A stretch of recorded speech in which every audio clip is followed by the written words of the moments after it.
problème. Ça va choquer personne, hein. Je n'ai malheureusement, Monsieur le Président, pas partagé cette diapo avec Madame Chevet au préalable, mais Monsieur de Coster, pour 2 minutes avec diapo. Bien, merci Monsieur le Président. Mes chers collègues, vous le savez, nous avons souhaité avoir une politique culturelle ambitieuse qui s'adresse à l'ensemble des habitants. Nous sommes une région jeune, avec près de 20% de notre population entre 15 et 29 ans. Et donc, c'est l'un des grands axes de la politique culturelle que nous avons co-construite avec les acteurs culturels des Hauts-de-France.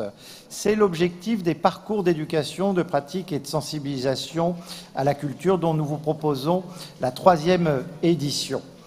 Alors, nous visons on peut passer à la 2e diapo.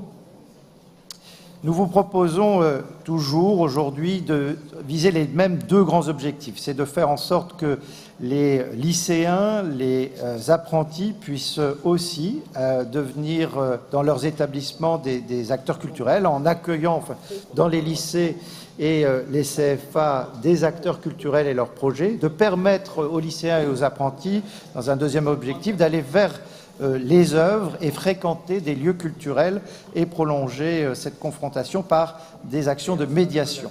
Nous nous adressons à l'ensemble des équipes artistiques par ce dispositif, à l'ensemble des lycéens et des apprentis, c'est-à-dire près de 300 000 jeunes de notre région. C'est un dispositif qui monte en charge avec, pour 2018-2019, une augmentation des moyens de plus de 12%.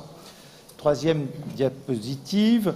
Pour la 2e édition qui est en cours, ce sont 147 projets qui ont été déployés dans 204 établissements. Ils ont concerné, pour le volant dans les murs, près de 11 000 jeunes et ce sont plus d'une centaine d'équipes artistiques régionales qui ont été engagées dans ce dispositif. Dans le volet hors les murs du PEPS, ce sont 193 projets d'établissement qui ont été soutenus et plus de 54 000 jeunes de notre région qui ont été concernés. Ce que nous vous proposons, et c'est la dernière diapositive, pour la 3e édition, donc pour l'année scolaire 2019-2020, c'est de faire évoluer le dispositif dans 2 directions. D'abord, favoriser les établissements en milieu rural pour mener des actions hors les murs, avec notamment une participation renforcée pour les coûts de transport inhérents à ce volet hors les murs, et par ailleurs de tenir compte de l'organisation de la capitale mondiale du design à Lille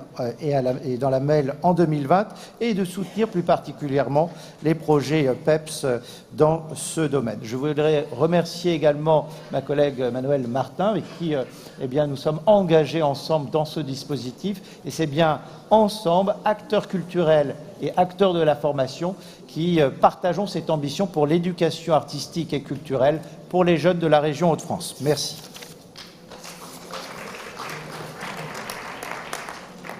L'intervention ?